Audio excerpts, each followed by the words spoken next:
ठीक है, तो बेटा अपन यहाँ पे ड्यूअल नेचर ऑफ रेडिएशन जो है एंड मैटर जो है इसको आगे बढ़ाएंगे। और ठीक है ना, कल हमने कहाँ तक देखा था कि डी ब्रॉगली जो वेवलेंथ एसोसिएटेड होती है इलेक्ट्रॉन से, उसकी वेवलेंथ आपको मिलती थी 1.227, ठीक है ना, अपॉन रूट वी नैनोमीटर। ठीक है, अगर आप आर्मस्ट्रॉन्ग में लिखेंगे तो 12.27 अपॉन रूट वी आर्मस्ट्रॉन्ग। ठीक है, चलिए अब बेटा यहाँ पे डी ब्रॉगली वेवलेंथ से एसोसिएटेड एक क्वेश्चन है। ठीक है, what is the D Broglie wavelength associated with an electron moving with speed 5.4 into 10 की पावर 6 मीटर पर सेकेंड। ठीक है ना, तो स्पीड गिवन है। ठीक है, डी ब्रॉगली वेवलेंथ निकालने के लिए हमको क्या करना पड़ता है, lambda is equal to formula होता है एच अपॉन पी। ठीक है ना, तो पी निकलेगा बेटा एम इंटू वी से, मास इंटू वेलोसिटी से। तो एक इलेक्ट्रॉन की बात हो रही है, इलेक्ट्रॉन की मास 9.11 इंटू 10 की पावर -31 kg यू नो। ठीक है, स्पीड इज गिवन, मोमेंटम निकला है। चलिए तो सबसे पहले देखिए मोमेंटम निकाल लिया हमने पी एम इंटू वी से। ठीक है ना, एम वैल्यू रखा इलेक्ट्रॉन के लिए, इलेक्ट्रॉन की वेलोसिटी गिवन है तो वो रखा हमने। ठीक है, आपकी मोमेंटम निकल के आ रही है बेटा 4.92 इंटू 10 की पावर -24 kg। मोमेंटम निकल आता है तो लैम्डा का सिंपल सा फॉर्मूला है, lambda is equal to H upon P. ठीक है ना, वो लगा लिया हमने। ठीक है, और एच अपॉन पी से आपका क्या निकल आया, लैम्डा 0.135 नैनोमीटर। ठीक है, फिर से सेकंड क्वेश्चन है, ball of mass 150 gram travelling with 30 metre per second, इसकी डी ब्रॉगली वेवलेंथ आपको बतानी है। ठीक है, तो इसके लिए बेटा मास को सबसे पहले आप ले आइए ग्राम से किलोग्राम में, डिवाइडेड बाय 1000 से डिवाइड कर लूंगा तो ये बन जाएगा 0.15 किलोग्राम। ठीक है, स्पीड इज गिवन, तो speed 30 metre per second given है, दोनों वैल्यूज रखिए आप, आपके सामने आ जाएगा momentum. Again you will put the formula lambda is equal to H by P. तो इस तरीके से आपकी डी ब्रॉगली वेवलेंथ सेकंड वाले केस में निकल जाएगी। तो एग्जांपल नंबर 11.4 जो है वो आप बनाएंगे। ठीक है ना, डी ब्रॉगली वेवलेंथ से रिलेटेड। ओके, नेक्स्ट क्वेश्चन देखो बेटा 11.5 का। एक इलेक्ट्रॉन है, एक अल्फा पार्टिकल है और एक प्रोटॉन है, तीनों की काइनेटिक एनर्जी सेम है। ठीक है ना, ये क्वेश्चन बहुत इंपॉर्टेंट है और क्वेश्चन पूछता है कि किस पार्टिकल की डी ब्रॉगली वेवलेंथ शॉर्टेस्ट होगी।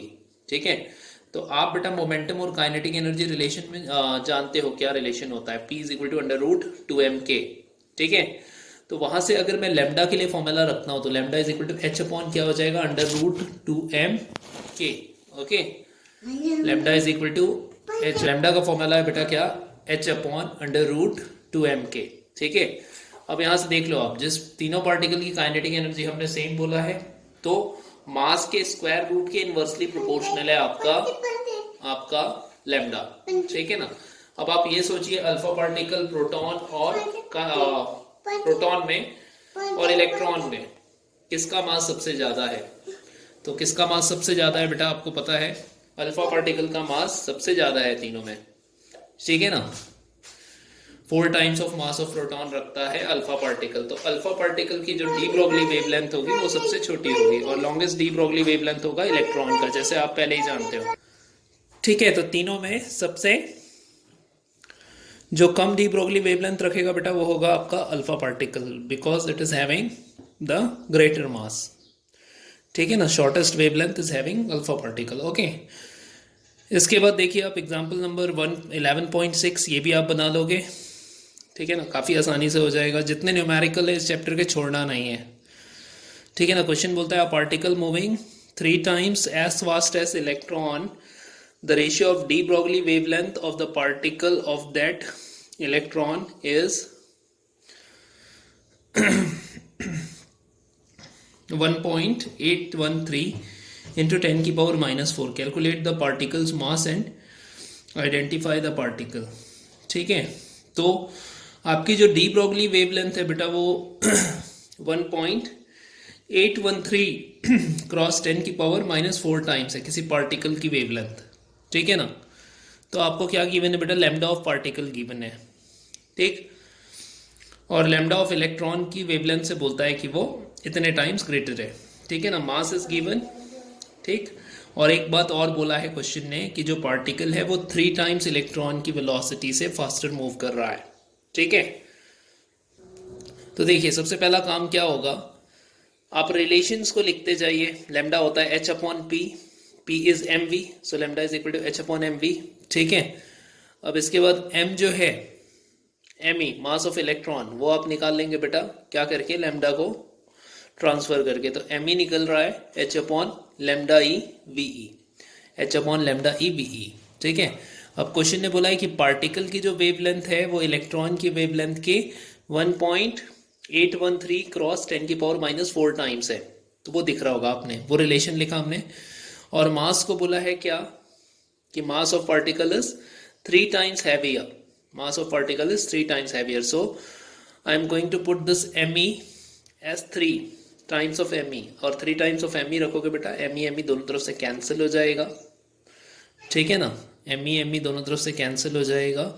आपको निकल के आएगा क्या, स्पीड का रेशो, क्योंकि ऑलरेडी लैम्डा का रेशो तो आप देख रहे हैं, ठीक है ना, लैम्डा का रेशो आप रख देंगे, आपको स्पीड का रेशो मिल जाएगा, ठीक है।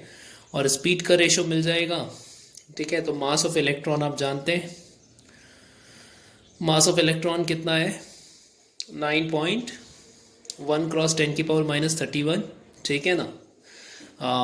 आगे हमने क्या रख दिया बेटा, लैम्डा ई अपॉन लैम्डा की वैल्यू रखी 1 अपॉन 1.831 क्रॉस 10 की पावर -4, और इनटू में स्पीड का जो रेशो है, ठीक है ना, वो 1/3 रखा हमने, 3 टाइम्स फास्टर बोला था ना, particle is moving 3 times faster, so this ratio will be 1/3, ठीक है।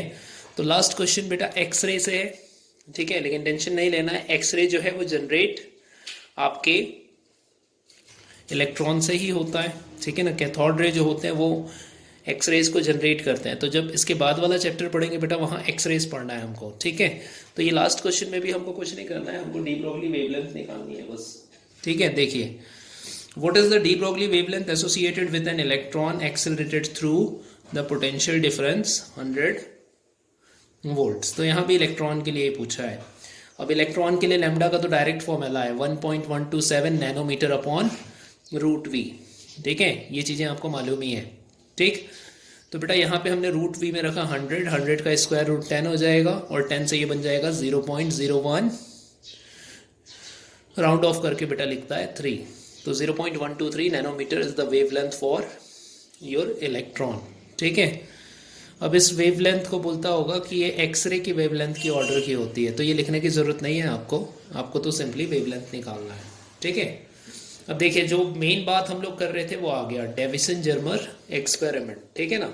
ये एक्सपेरिमेंट मैं आपको एक्सप्लेन करता हूँ बेटा, अब अपने को यही पढ़ना है, और ये चैप्टर का लास्ट टॉपिक है, ठीक है ना। ये एक्सपेरिमेंट कल मैंने थोड़ा सा डिस्कस किया था, मैंने बोला था कि ये एक्सपेरिमेंट आपको बताएगा कि जो इलेक्ट्रॉन है वो मैटर वेव कंटेन करता है, ठीक है ना, या एसोसिएटेड वेव कंटेन करती है, या फिर इलेक्ट्रॉन का नेचर भी ड्वेल है।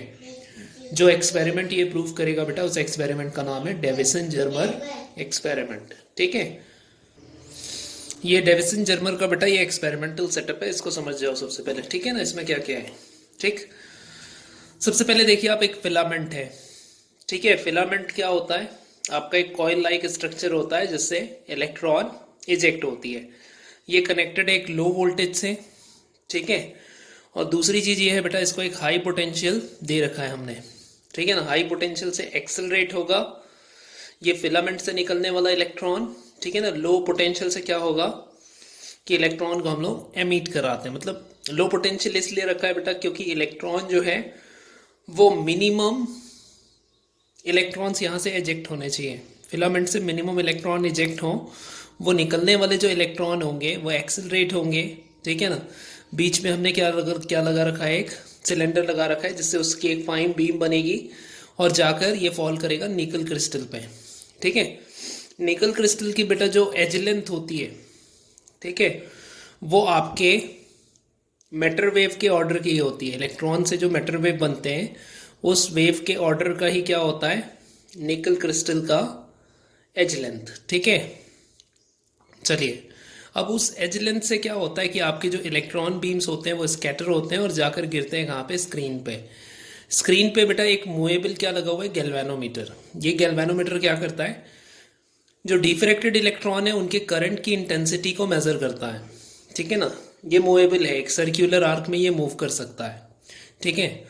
तो बेटा जब मैं इस गैल्वेनोमीटर को मूव कराऊंगा तो अलग अलग पोजीशंस पे मुझे इंटेंसिटी अलग अलग मिलेगी, ठीक है ना। थीटा जो है वो डिफ्रैक्शन एंगल है, आप देख पा रहे हैं, ठीक है।